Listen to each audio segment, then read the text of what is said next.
Hello beautiful people, welcome back to my channel and welcome to all of the lovely new people who are here. I'm so excited to see all of you coming and joining and growing as part of this community. Today we are talking about burnout, which I think is such a relevant topic right now, so let's get started.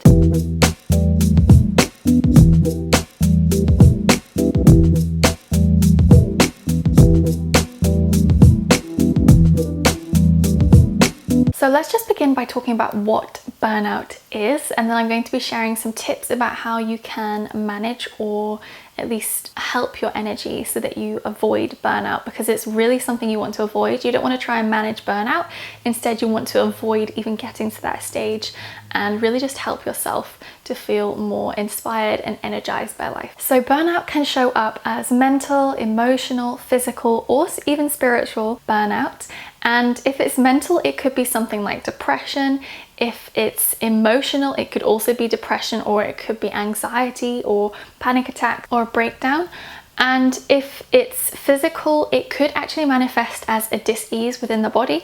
That could be a multitude of things, but it could be something quite minor and something that's just quite irritating for you. Or it could be something that's slightly more serious and actually really knocks you for six, as the saying is over here. I don't know if you guys say that anywhere else in the world, but that's what we say here. Basically just completely knocks you off your feet and just wipes you out so you can't do anything. And you really want to avoid all of that. You don't want any minor or serious burnout. It is so cold in this room, like, oh my god. It's a really sunny day, but the sun is all the way over there. I'm filming here and this room is freezing. So if I start like shaking or chattering, it's just because I'm cold. So there are kind of three things to look at. What are the causes of burnout? What are the signs of burnout? And how do you heal it and overcome it? So the causes of burnout can be anything from feeling emotionally overwhelmed, making other people a priority over you, taking on too many things at once or spreading yourself thin, feeling anxious or stressed. The more you kind of work with that adrenaline and that nervous energy, the more you're burning through energy, which is going to burn you out faster. And also dealing with racism, homophobia, transphobia is extremely exhausting as well. And there are, of course, other causes. Something else may trigger burnout for you, but those are just 5 I wanted to bring into this video. So if you tick the box for any of those, then you may be on the way to burnout, and I would definitely recommend taking time for yourself and really seeing what you need. How can you help yourself? Do you need to say no to something? Or do you need to take more time for self-care? Or do you need to move away from something or leave something that's toxic for you? And then signs of burnout can be starting to get more and more anxious and stressed, or starting to feel low mood, which is leading towards depression. It could be finding that there are physical symptoms in your body that are showing up, and you might just start feeling really tired all the time, even if you do get a good night's sleep, or maybe you're not getting a good night's sleep and it's making you feel even more tired. It can be so many different tiny things that come together, but it can also be bigger things. So it could be that you have a heart attack, or it could be that you have a health scare and your body is basically saying enough. You have pushed yourself to the limit.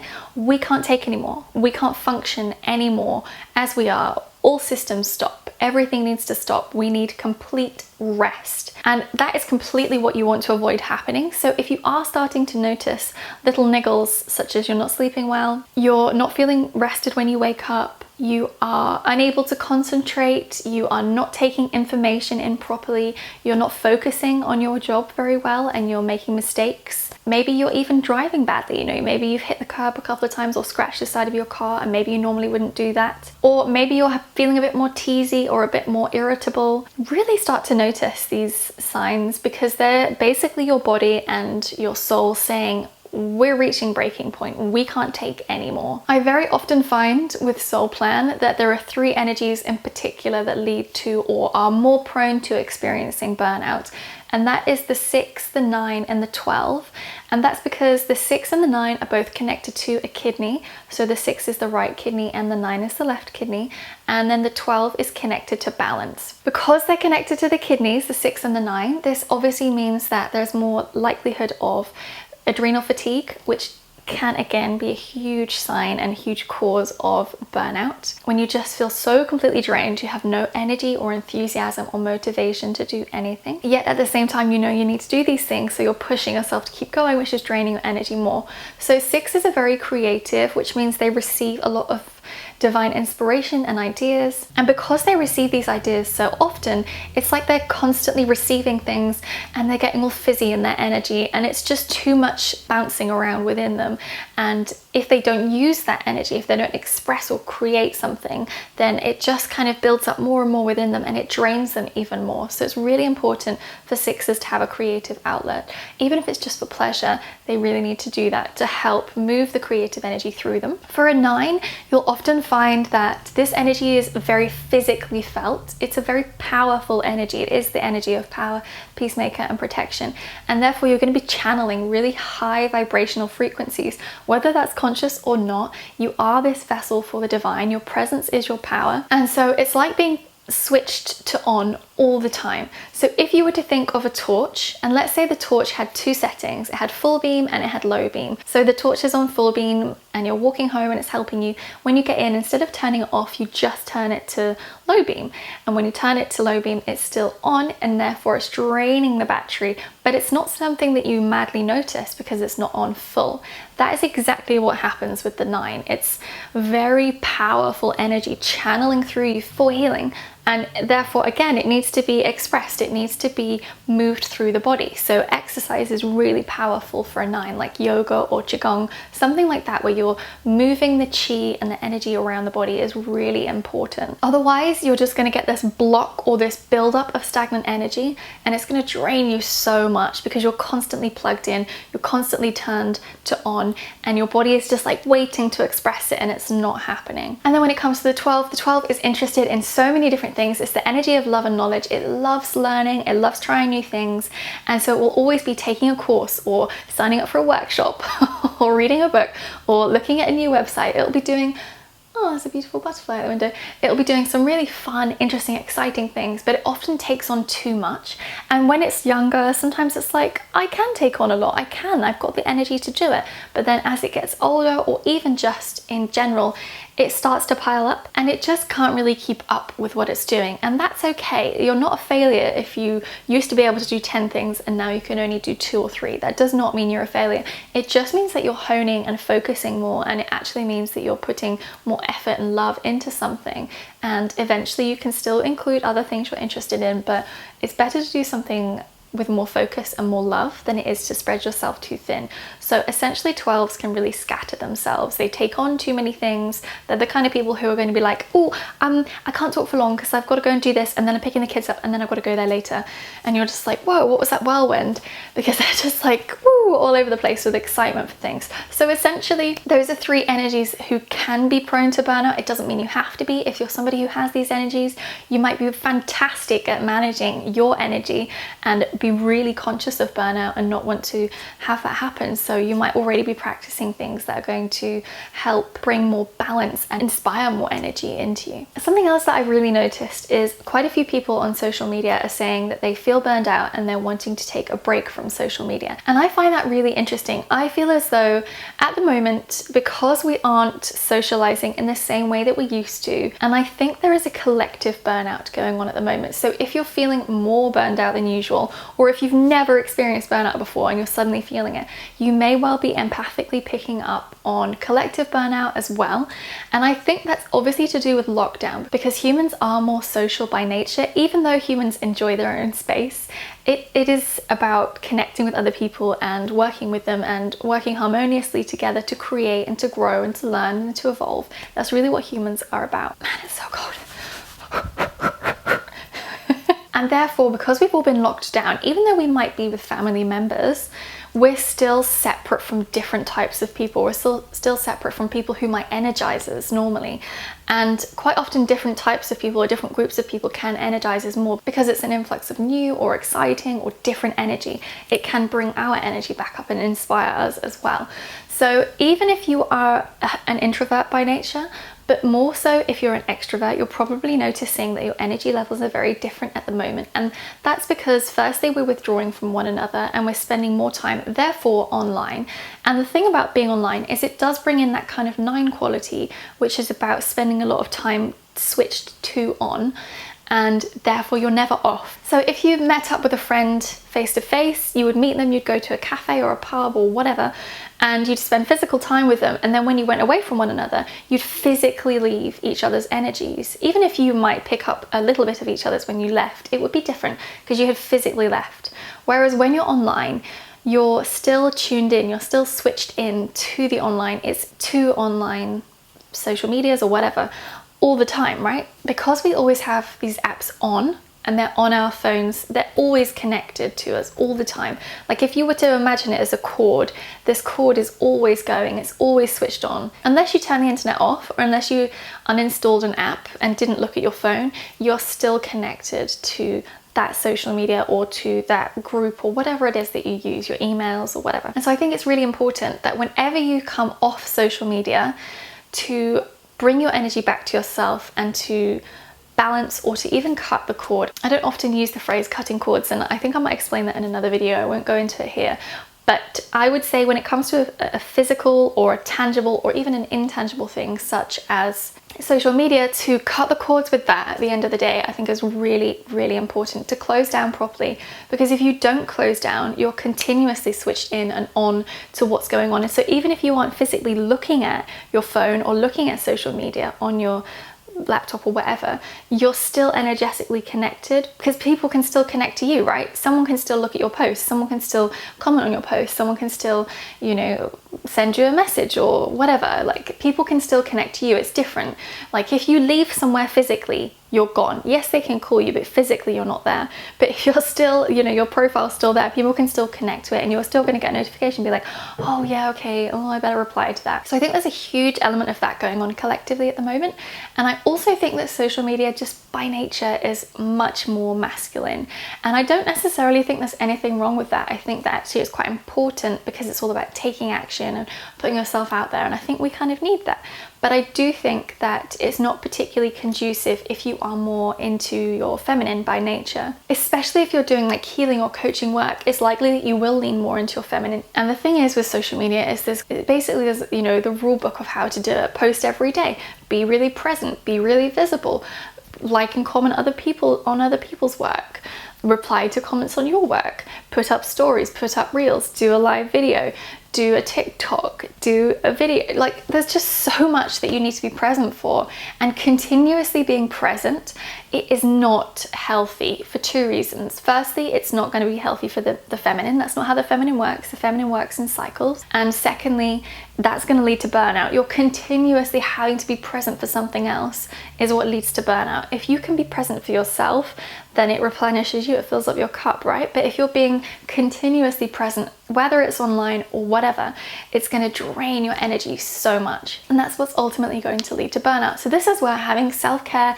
self-love, or even just your spiritual practices will be so important. And I think the first simple thing that you can do is take regular breaks from social media. And I know how hard that is when you're trying to run a business or when you're just setting something up and you want to kind of connect with people. And I also know how hard it is when you're in lockdown, and if you are living on your own or far away from other people, then you may really be craving that human connection that social media can bring. And there's nothing wrong with that, but just limit the time that you're on there. Say to yourself, I can do an hour in the morning, an hour in the middle of the day, and an hour at the end of the day. Something simple like that. It's good to get into a kind of a routine or to manage your time quite strongly when it comes to social media. So even if somebody sends you a notification or a message, if it isn't within that time frame that you've allotted yourself to go online, don't look, wait. Even if they're like offering you £1,000 for something, don't look, just wait. And if somebody can't understand that you're looking after your needs and that it's important that you're not burning yourself out by just like spending time online, then they're probably not the right person to work with or connect with you anyway. The next thing that you can do to avoid burnout and to heal burnout is to say no, to assert your boundaries. And that can be difficult when you're first starting out if you don't really know what your boundaries are, but just notice any time you feel a bit of discontent or resentment or annoyance or irritation and just think, oh wait, that's triggered something in me. That's my boundary. That's where I draw the line. And then you can even just make a note of that on your phone. If you're like, I'm never going to remember that annoyed me, just make a note of it. And then you can refer back to it and think, okay, my boundary for that is no. And it can also be about saying no. You know, if you have lots of opportunities or lots of invites or lots of things, it can be about saying, no, I can't do that anymore. No, I'm not going to do that. I can't do that, or no, thank you, whatever feels right for you. But saying no to things can be really powerful and very healing. Then something else that can be really useful is taking time out to spend in nature. Now that obviously will depend where you live, but if you have access to a beach or a woodland area or a field or a garden or anything that has like grass or trees or water or something that you can just be out in the fresh air and just feel the energy of Mother Earth as opposed to feeling the energy of other people. Really, really important. If you live somewhere like in a city block or something, is there a park nearby that you can go to? Or is there even just a swimming pool that you can go to at a time when it's quieter? Because even just the sound of the water there can sometimes be enough to just remind you of Mother Nature. Or is there a spring or a fountain that you can go and listen to? And I would probably recommend half an hour a day if you're spending a lot of time on social media to balance it out. If you don't spend that much time on social media and you're burnt out for other reasons, then I would say at least 3 to 4 times a week for an hour. Definitely. And it sounds like a lot, but when you start getting into that space, you're like, wait a minute, where has this been all my life? Why have I taken so long to do this? The next thing can be to move your body. That could be yoga, that could be weightlifting, that could be swimming. It could be going for a hike. It's whatever feels good for you. But moving your body is really great, as I've said already, for moving any stagnant energy within you. But also it releases endorphins. It makes you feel more energized. Even though moving your body might sound strange, if you can get up and even do 15 minutes of exercise or dance or, you know, blasting on some fun music and dancing around the room, that could be really powerful for re-energizing you. The next thing is, of course, meditation. I think this is wonderful for healing burnout because it's just reconnecting to your truth, reconnecting to your soul, allowing your soul to fill you up with all the energy you like. And you can have a meditation to receive divine energy and connect to that, and really that is just such a beautiful thing that you can do to help balance your energy and to help balance the spiritual and the physical that you're experiencing every day. Of course, sleep has to be a tip that we include here because that's going to be really important. Have a good strict sleep routine. Even if you're somebody who, like me, as soon as you go to bed your mind is like, great, let me share these ideas with you, and you're like, what, I was trying to sleep. Then that's a really good thing to do, is to get into a strict bedtime routine. And it's, you know, going to bed at the same time if you can, going to bed 5 minutes earlier every night if you're somebody who goes to bed late. Maybe use an essential oil or something to calm you. I've got a kind of a pulse point roller that is like lavender and chamomile and something else, I don't know, and it smells amazing and it's really relaxing, and I just pop it on my neck and my wrists and that helps me to go to sleep. You can have chamomile tea, you know, whatever it is that you enjoy. Maybe it's meditation, maybe it's, you know, placing some crystals in a grid under your bed, maybe it's saging the room in the morning so that in the evening, you know, it's just your energy in there. Whatever you need to do that, but just make sure that you're not looking at social media and or your phone for at least half an hour before you go to bed. I mean, an hour is more ideal. As I've said, have a cutoff point and then that will allow you to wind down. So maybe read a book, or maybe chat to a partner, or we do some journaling, or maybe that's when you have your dance party. I don't know though. That might energize you. Maybe do some yoga, but something like that is really important to help you get into that space of sleeping well so that your body has time to repair and you have time to feel more energized and refreshed when you wake up in the morning. And you may even want to supplement that by taking natural vitamins or energy assistance. I take sea kelp for my thyroid to help with the energy there. I also sometimes take Ferroglobin, which is a brand here which is all about iron and vitamins, and I also have a sachet of a special energy drink which is very natural and it's just filled with vitamins, which I find really helpful if I'm feeling particularly low. You can tell I've taken it today because my energy is like, yeah. Another thing that's really great for healing burnout is making time for a new hobby. Quite often when we do something new or exciting, it really infuses a lot of energy into us and we feel really kind of inspired and energized. So if you've been feeling a bit lethargic and a bit, maybe try something you've not tried before. Maybe try some art, maybe try some baking, maybe try skateboarding, maybe try surfing, whatever it is that you haven't tried before but you thought, you know what, that would be kind of cool to try it. Give it a go, see how it feels, because guaranteed if you enjoy something, then you're going to be feeling more energized and motivated. So I hope that you have enjoyed this video and it's given you some really good tips on how to recognize when burnout is coming and to avoid it and heal it. Let me know if you've been feeling the collective burnout in the comments below, and I will see you guys in next week's video.